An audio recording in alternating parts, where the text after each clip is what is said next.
दोस्तों, स्वागत है आपका हमारे चैनल में। कहानी सुनने से पहले चैनल को सब्सक्राइब बिल्कुल मत कीजिए। पहले कहानी सुनिए, अगर पसंद आए तो उसके बाद सब्सक्राइब कीजिए। आज की कहानी है सपनों की बारात। शाम को विन्नू को धिक्कारता हृदय रात में बिल्कुल पूरी तरह से बदल गया था। जितना दूर वह विन्नू को भगाने का प्रयास करती, वह उतना ही पास आता जाता। अजब सी कश्मकश में नींद आई। बुरे बुरे सपने आते रहे, सहमाते रहे। सपनों में विन्नू का चेहरा कभी गालों तक झुक जाता तो कभी मेरे सीने में चुभता। और भला मैं कर ही क्या सकती थी। कभी निश्चल सी चमकती दो आंखें सारे अस्तित्व में चुभ जाती। कमर के खुले हिस्से में उसके बाहें चुभती रहती, इतने कि सीने में सिमटने का दिल कर रहा था। उसके हाथ में अब बिल्कुल कुछ भी नहीं था। कभी पाँव ठीसता तो कभी मन। आराम कुर्सी पर अधलेटी नीला गुमसुम मूरत सी लग रही है। उसके पास कोई चारा भी नहीं, पर दिल की तलहटी स्थिर नहीं है, बिल्कुल भी नहीं। लगता है रोशन सपनों का एक शहर बहुत ही पास से गुजर रहा है। बेख्याली में उसे छूने का मन तो हो आता है। हाथ बढ़ते हैं पर कारवां ठहरा नहीं, चुपचाप आगे बढ़ गया है और आगे ही बढ़ता गया है। बस आज की रात का ज़रा सा टुकड़ा बाकी है। कल से वही इलाहाबाद की गर्मी, खामोशी और वही मेरा अकेला फ्लैट जहाँ मैं अकेली रहती हूँ। पहली बार बहुत ज़्यादा अकेलापन महसूस होगा उसे यहाँ अपनी सहेली और उसके पति से मिलने के बाद। पर यह फैसला तो उसी ने किया था ना, अपनी जवानी के दिनों में नारी मुक्ति की राह पर सरगर्व चलते हुए आजीवन अविवाहित रहने का प्रण किया था उसने। जीवन मज़े से गुजर रहा था। पहले बाबूजी के पत्र आते थे, पर पिछले 2 बरस से बाबूजी अब नहीं रहे तो पत्रों का वह इंतज़ार भी नहीं रहा। माँ को नाती पोतों से फुर्सत ही नहीं मिलती थी। माएँ तो बचपन से ही जुड़ी रहना चाहती हैं, पहले अपने बच्चों के बचपन से और उसके बाद नाती पोतों के बचपन से। तभी अपने बच्चों से दूर वे नई पीढ़ी की हो जाती हैं। माँ के हिसाब से वह बहुत ज़्यादा सुखी थी, खूब कमाती और ठाठ से अकेली रहती थी। जब भी मिलती तो बस यही गुण गाती रहती और कहती, तू तो बड़ी मज़े में है बिट्टो, सारा दिन बस अपनी चलाते रहो, न आदमी की चह चह न बच्चों की पै पै, वरना सारी ज़िंदगी इन्हीं में खटकना होता है। मेरी पूरी ज़िंदगी तो यहीं गुजर गई। यह बात उसे राहत देती। बस एक बार माँ ने उसे चिट्ठी लिखी थी, अपनी एक सहेली के लड़के से उसका रिश्ता तय करना चाहती थी, पर वह भी तो बड़ी अड़ियल थी। उसी ने नाराज़ होकर मना कर दिया था, बड़ी ही डिठाई से। पर अब क्यों उसे धराशायी सा लग रहा है। हुआ क्या, सब कुछ उसके पसंद से तो हुआ था। ऐसा लग रहा था कि गुजरी जिंदगी एकदम बेमानी हो गई है। इंदिरा और वेनू तो सोए हैं अभी। उन्हें तो पता भी नहीं कि उसने सुबह 5 बजे की गाड़ी का टिकट मंगवा लिया है। उनसे बिना मिले ही लौटना है उसे। फिर भी जैसे एक इंतज़ार सा है, न जाने क्यों।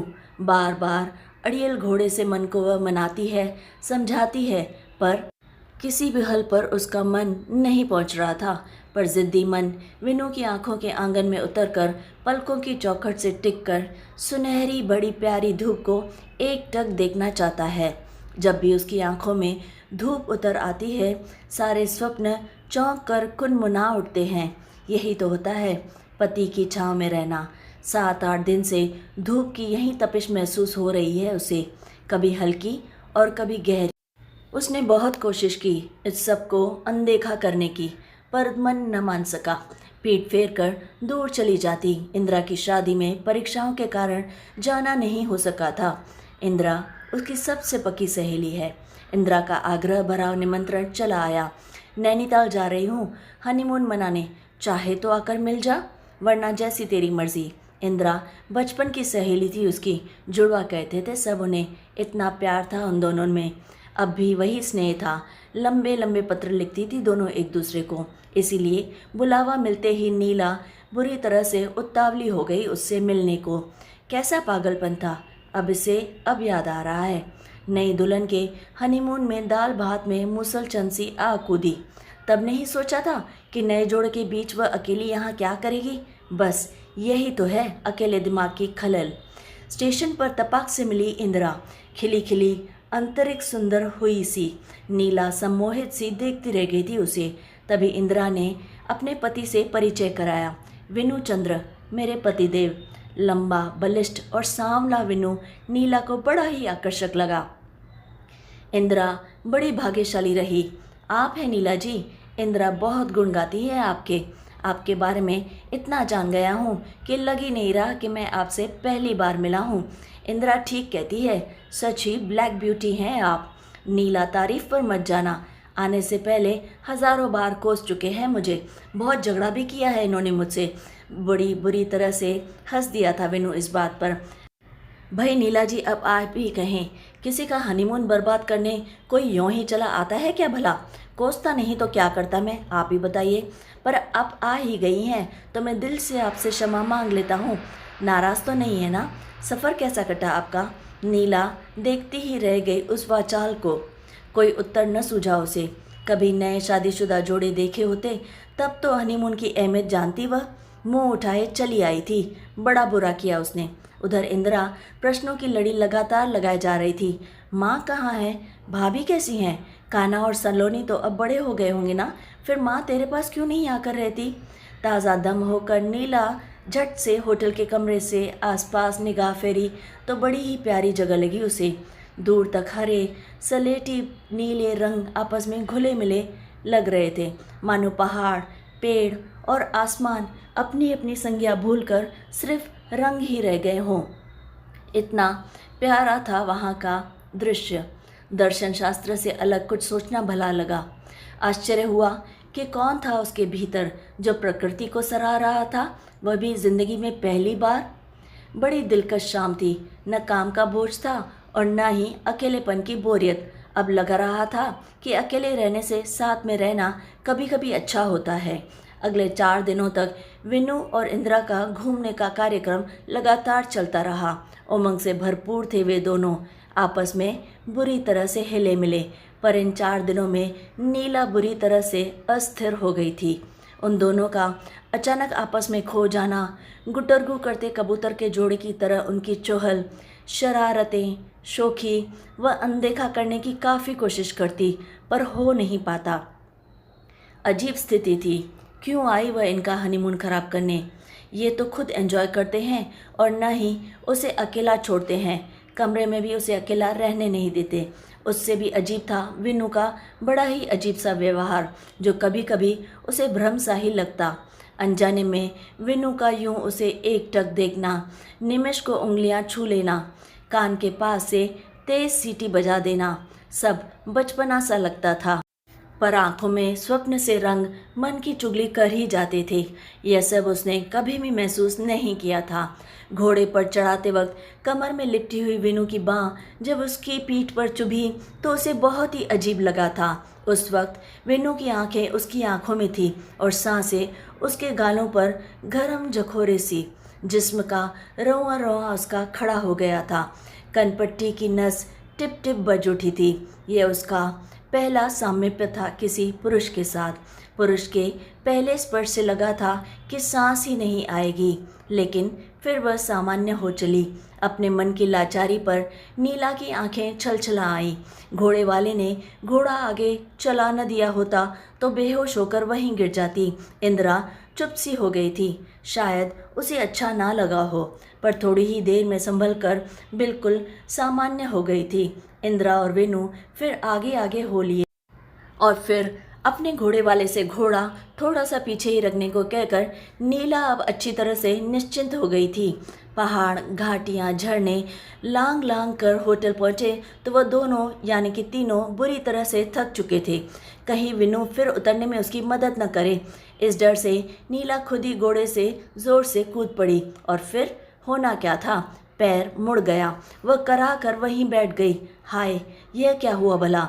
जिससे बचना चाहा वही स्थिति अब और विकट होकर सामने आ गई। नीला लंगड़ाते लंगड़ाते इंदिरा और विनु के कंधों का सहारा लेकर होटल की ओर चल पड़ी। दोनों की बाहें कमर से सहारा दिए थीं, पर लग रहा था कि एक ही बाह है, बार बार उसे छूती हुई। लाचारी और दर्द से आंसू बहने लगे। इंदिरा ने उसे बुरी तरह से पुचकारा, अरे तू तो बड़ी बहादुर बनती थी, बस इतनी सी छोटी सी चोट पर छुट्टी हो गई तेरी। बेचारी क्या बताती उसे, किसी डाकू जैसी लग रही थी खुद को नीला। वह कमरे में आकर आराम कुर्सी पर वहीं पर ढेर होकर लुढ़क पड़ी। इंदिरा आंसू पोंछ रही थी और चोर नज़रों से ताकता हुआ विनू। पत्थर होता तो सिर में ही जड़ देती, नालायक पागल। परी सी बीवी पाए 4 दिन तक नहीं हुए हैं कि इधर उधर ताकने लगा। ये भी क्या हुआ भला। बदन के हर हिस्से में चुभ रही थी उसकी नज़रें। अब मुझे यह सब अच्छा नहीं लग रहा था, बिल्कुल भी नहीं। विनू का वहाँ खड़ा होना भी मुझे बर्दाश्त नहीं हो रहा था। शाम को विनू को धिक्कारता हृदय रात में बिल्कुल बदल गया था। जितना दूर वह विनू को भगाने का प्रयास करती, वह उतना ही पास आता जाता। अजब सी कश्मकश में नींद आ गई और उसे पता ही नहीं चला। बुरे बुरे सपने आते रहे और वह सहमाते रहे उसे। सपनों में विनू का चेहरा कभी गालों तक झुक आता तो कभी सीने में चुभता, कभी निश्चल सी चमकती 2 आंखें सारे अस्तित्व में चुभ जाती। कमर के खुले हिस्से में बाहें उसकी लगातार चुभती रहती, इतनी कि सीने में सिमटने का दिल कर आता। कभी पाँव टीसता तो कभी मन। ये उसे क्या हो गया है, वह ऐसा कैसे सोच सकती है। मन का 2 दिशाओं में पूरे वेग से खिंचता उसे तोड़ रहा था। विनू स्वीकार भी था और अस्वीकार भी। विरोधी भावों की झंझाट से जूझती नीला लगातार वहीं पर बैठी सोच रही थी कि अब भला क्या होगा आगे। भोर में ही जाकर ठीक से नींद आ पाई। सुबह सुबह इंदिरा आ गई। अच्छा था कि उसे नीला की उधेड़बिन अब तक नहीं छू पाई थी। भोली लड़की कहाँ इस बिगड़े आदमी के चंगुल में फंस गई और उसके पल्ले बंध गई। उस समय यही सोचने में आया था उसे। पर क्यों उसका मन सारी रात उस बिगड़े आदमी की तरफ खिंचता रहा था, यह भी तो वह जवाब दे सकती है। कभी नकारता और फिर कभी स्वीकारता, पर इस वक्त उसे ना देखकर उदास सा हो गया था उसका मन। इंदिरा स्नेहिल थी, घूमने नहीं जाना चाह रही थी, पर नीला ने ही जिद करके उसे भेज दिया। बड़ा लाड़ आया उस पर। अच्छा ही हुआ जो विनू यहाँ पर उसके कमरे में नहीं आया। इंदिरा कब तक अनजानी रह पाती भला। आखिर उसकी आंखें पढ़ ही लेती। शाम तक सब कुछ ठीक रहेगा। नीला ने लंबी ढलती शाम इंदिरा के साथ विनू भी आया। हालचाल पूछकर ताज़ा दम होने के लिए इंदिरा अपने कमरे में चली गई। विनू नहीं गया, वहीं पर बैठ गया बिस्तर के कोने पर। नीला को फिर से अपना दम ज़रा सा घुटता हुआ सा लगा। कैसी हैं आप? ठीक हूँ। आप तो ठीक से झूठ भी नहीं बोल पाती। सारा दिन एक ही जगह बैठे बैठे बोर हो गई होंगी आप, और आपकी तबीयत भी ठीक नहीं लग रही। बाहर तक ले चलूँ? घबराइए मत, गिराऊंगा नहीं आपको, कहते हुए वह धीरे से हंस पड़ा था। मना करते हुए नीला ने ध्यान से देखा था। बड़ी ही मासूम हंसी थी और वह कल से चोर, लंपटपन और भी न जाने क्या क्या कहे जा रही थी इस बेचारे को। वह तो बेचारा ऐसा बिल्कुल नहीं था। घबरा कर आंखें मूंद लेना ठीक लगा उसे। कहें तो बाम लगा दूं मैं आपको? अच्छा, सिर दबा देता हूँ। बिना उसकी स्वीकृति लिए वह सिर दबाने बैठ गया। नीला का तन मन पंख लगाकर उड़ने को होने लगा। उसे वही सब महसूस होने लगा। अब संदेह नहीं रहा था उसके मन में। विनू सचमुच आकर्षित था और वह भी बच कहाँ पाई थी उसके सम्मोहन से। बस इतनी नज़दीकी से लेश मात्र भी गुस्सा नहीं आया। यह क्या हो गया था उसे? बड़ी बड़ी दलीलें दूर तक छुप गई थी। पराजय उसे मुंह चिढ़ा रही थी। ग्लानि हो रही थी अपने पराजय के एहसास पर। क्या अब तक जो किया वह दिखावा था या कुछ और? खीज उसके चरम सीमा पर जा पहुंची थी। आंसू बहकर गालों तक आ गए थे और उसके गाल गीले हो गए। उंगलियों से उन्हें पोंछता विनय जरा भी लंपट नहीं लगा। थोड़ी देर बाद नीला का सिर तकिए पर टिका रहा। बिना कुछ बोले वह वहाँ से चला गया। उसका मन हुआ दौड़कर उसे रोक ले और सिर दबाने को फिर से कह दे, पर वह उसकी प्रिय सखी का पति था और यह बात उसे अब तक याद थी। अगले दिन विनू नहीं आया, केवल इंदिरा आई थी मेरे कमरे में। सारा काम उसी ने किया, पर कुछ गुमसुम सी लगी। हे ईश्वर, उस नादान की चोरी क्या इसने पकड़ ली है भला? बुरी तरह से सिहर गई थी नीला। नहीं नहीं, वह अपनी सखी को बहुत ज़्यादा प्यार करती है, खुद से भी ज़्यादा। जो उसे तोड़ दे, ऐसा कोई काम उससे नहीं होगा, जिंदगी में कभी नहीं। पर मुंह से बोल न फूटा। अगले दिन इंदिरा से 2-3 उपन्यास उसने मंगा लिए थे। घूमने जाने से पहले इंदिरा उसके कमरे में आई थी। विनू अब भी नहीं आया था। अच्छा हुआ जो नहीं आया। आता तो वह फिर खो जाती उसके सम्मोहन में। वह इतनी कमज़ोर है, यह अब क्षण क्षण पता लग रहा था उसे।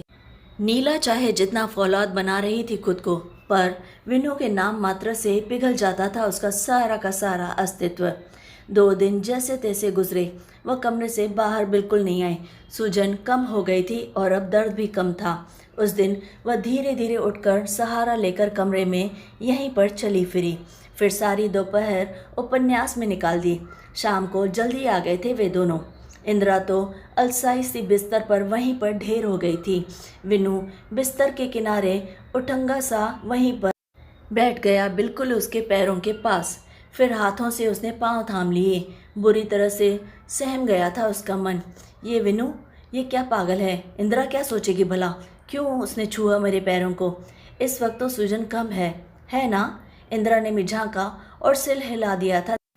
विनू सिरहाने रखा आयोडेक्स उठाकर उसके पैर पर धीरे धीरे लगाने लगा। नीला अब जोर से बोल पड़ी, ये क्या करते हैं आप? अब इसकी ज़रूरत नहीं है। कैसे ज़रूरत नहीं है? आयोडेक्स नहीं लगाऊंगा तो आपका ठीक नहीं होगा पैर, और फिर आप यहीं पर पड़ी रहेंगी और हमारे हनीमून का बुरी तरह से कबाड़ा होता रहेगा। शरारत टपकाती आंखें कितनी जीवंत थी। अटपटे उलाने से नीला का मन फिर से ग्लानि से भर उठा। क्यों आई? उसके मन में यह शोर कानों के आर पार तक गूंज उठा था। आज फिर बोर हुई होंगी। खिड़की के बाहर ही झांक लेती ज़रा। देखिए ना, कितना सुहावना मौसम है। सब कुछ कितना अच्छा है यहाँ पर। क्या सारा दिन इस सड़े गले नॉवल में घुसी रही हैं आप? बिल्कुल जाहिल गवार है। शरद के श्रीकांत को सड़ा गला नॉवल कहता है। मन उसकी अज्ञानता पर तरस से भर उठा। ऐसा न कहना, वरना हम दोनों एक साथ नाराज हो जाएंगे। तुम भी पढ़ो तो जानो शरद की अमर कृतियों को। इंदिरा ने बड़े ही रौब से कहा। बाप रे, 2 साहित्यकारों के बीच में फंस गया मैं तो। चल इंदिरा, चाय पिला और भारी सा नाश्ता भी। मुझे बड़ी भूख लगी है। पेट में चूहे कूद कूद कर बेहोश भी हो गए होंगे। इंदिरा नीला की बंद आँखों व माथे को छूकर बाहर चली गई।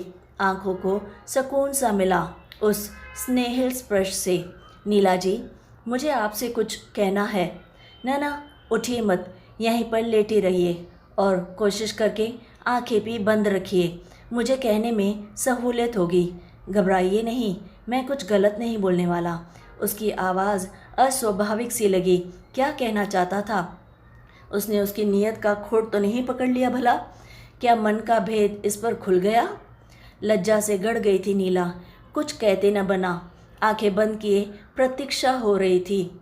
मैं जो कुछ कहूँगा उसे आप अन्यथा बिल्कुल न लें। पहले दिन से ही आप मुझे बहुत भली लगी हैं। इतना ही जानता हूँ कि मन आपके नज़दीक रहना चाहता है। इंदिरा मेरी माँ की पसंद है। अच्छी पत्नी सिद्ध होगी, यह मैं अच्छे से जानता हूँ, और सुखी भी रहेगी क्योंकि उसे देना आता है। पर मैं अपने मन का क्या करूँ? पहली बार कोई मुझे बहुत अच्छा लगा है। जानता हूँ मेरी नज़दीक आने की कोशिशें आपको नागवार गुजरी हैं। हो सकता है आप मुझे चरित्रहीन समझती हो, पर इसमें मैं कहीं भी कसूरवार नहीं हूँ। कुछ महीने पहले माँ ने मुझे एक तस्वीर दी थी। उनकी सहेली की बेटी थी। माँ को पसंद थी। मुझे भी इस तस्वीर में काफ़ी अच्छी लगी। वह तस्वीर मेरे ड्रॉअर में महीनों तक पड़ी रही। मैं रोज़ उसे लगातार देखता रहा, उससे बातें करता रहा। एक अनजाना सा लगाव सा हो गया था उस तस्वीर से। अचानक एक दिन माँ ने वह तस्वीर मुझसे वापस मांग ली। कहा, लड़की वाले वापस मांग रहे हैं, लड़की शादी करने को राज़ी नहीं है। तस्वीर वापस चली गई। उस दिन बड़ा खालीपन सा लगा था मुझे। गुस्सा भी आया था। जब शादी नहीं करनी थी तो तस्वीर भला क्यों भेजी थी? बहुत नाराज़ था मैं उससे। मुझे वह बेहद ही घमंडी लगी। फिर इंदिरा से विवाह हो गया मेरा और मैं दिल से बिल्कुल खुश था। पर वह तस्वीर थी तो दिमाग में बनी ही रही।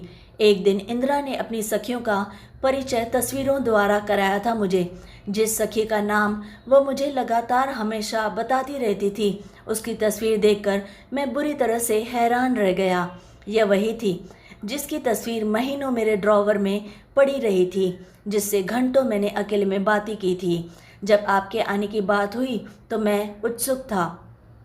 उस दम्भ को देखना परखना, या शायद आहत करना चाहता था जिसने मुझे ना कहा था, मुझसे शादी करने के लिए ना कर दी थी। पर जब देखा तो आप मुझे दुनियादारी से बड़ी ही कटी छटी अजब निश्चलता से पूर्ण लगी। बच्चों जैसा लाड़ आता है अब तो मुझे आप पर। आपका बहुत सम्मान भी करता हूँ। इन्हीं गुड़मुड़ होती भावनाओं के वश में रहकर मुझे पता ही नहीं चला, शायद कुछ ऐसा हो गया कि आपको अटपटा लगा हो। पर सच मानिए, कुछ भी अशोभनीय नहीं है मेरे मन में आपके लिए। मैं आपकी दिल से इज्जत करता हूँ और यकीन मानिए, मैं इंदिरा को इस बारे में कभी कोई जानकारी नहीं दूंगा। विनू चुप हो गया था। कितना बड़ा हो गया था विनू, कद काठी और भी ऊंची हो गई। नीला ने मन ही मन आंखें उठाकर उसे देखा, उसकी गरिमा को तोला और आंखें खोल दी। आंसुओं की बड़ी बड़ी बूंदें उपन्यास पर टपक पड़ी थी। विनू ने हाथ बढ़ाकर उपन्यास उठा लिया और फैलती हुई बूंदों को हथेली से पोंछ दिया था। पहली बार मैंने विनू को आंख भरकर देखा था। उसकी आंखों की धूप बड़ी ही चटक थी। उन आंखों में कुछ तो था जो स्वप्निल सा था और निष्पाप भी। पर अपने भय का क्या करे वह अपने दिल और मन को कैसे बहलाएगी। आपस में उलझी उंगलियां अब सुन्न हो गई थी। भला ये इंदिरा कहाँ रह गई है? क्या इतनी देर लगती है चाय नाश्ते को? यह बावरा कुछ न कर बैठे, उठकर छू लेगा तो क्या करेगी वह? स्लीपरों की आहट गूंजी। शुक्र है इंदिरा वक्त पर वापस आ गई। संभालो अपनी अमानत को जो छलिया सी है। मेरा मन कह उठा, संभालो अपनी अमानत को जो छलिया सी है। दिखावे को बुराई करता है मेरी, पर हृदय की तहों में जाने कितनी पड़ती हैं। स्नेह स्वीकार करता है, अपनी सीमाएं भी स्वयं बांध ली हैं, पर है तो पुरुष ही, कहीं उछल न हो जाए। सोचती हुई नीला को विनू से अब भय लगने लगा था। वह उससे दूर ही रहना चाहती थी, पर उससे कहीं अधिक भय स्वयं से लग रहा था। चाय नाश्ता करके इंदिरा और विनू अपने कमरे में चले गए तो नीला धीरे धीरे कमरे से बाहर आई। चौकीदार सामने कुर्सी पर बैठा था। सुबह का टिकट लाने को कह दिया था उसने। सारा व्यक्तित्व पंख सा अब हल्का हो गया था। मन का बोझ उतरने पर उसे बड़ी शांति मिल रही थी। यही विकल्प था दीवाने मन का। फिर भी न जाने क्या क्या याद करके सारी शाम वह चुपचाप आंसू बहाती रही थी वहीं पर। शाम बीती, धीरे धीरे रात भी बीत रही थी। सन्नाटे में भर भर आती आंखें और सामान सहेजते हाथ ठहर ठहर से जाते थे कि इंदिरा को अपने जाने की खबर तो दे दे। पर नहीं, मैं ऐसा नहीं करूँगी। यूँ ही ठीक है, उसे पता ना ही चले तो बेहतर है। उनकी खुशियों को जीवन देना है। मन ही मन पूरे स्नेह से इंदिरा को सीने में समेटती नीला का मन खामोश हो गया। उसकी पलकों पर दो चमकीली आँखों की धूप उतर आई, इतनी अधिक चटक कि आँखें चौंधियाने लगी थी। माथे पर हाथ रखे तो जलने लगे। सीने से उठी देह गंध नथनों में भर आई, इतनी अधिक कि सांस रुकने सी लगी। जाने कब से सीने में दफन गुलमोहर अब सुलग उठे थे। उफ, कब तक सजा देंगे ये मुझे, कब तक कौंधेंगे। कल्पना में अपने सीने पर इंदिरा के स्पर्श को महसूस थी नीला सोच रही थी और सोचती ही रह गई। तो दोस्तों, कैसी लगी आपको ये कहानी? अगर अच्छी लगे तो हाँ, इस बार चैनल को ज़रूर सब्सक्राइब कर लें। और हाँ, कमेंट्स में हमें अपनी राय ज़रूर बताएं कि आपको ये कहानी कैसी लगी। हमें आपकी कमेंट्स का इंतज़ार रहेगा। तब फिर लाइक, शेयर एंड सब्सक्राइब।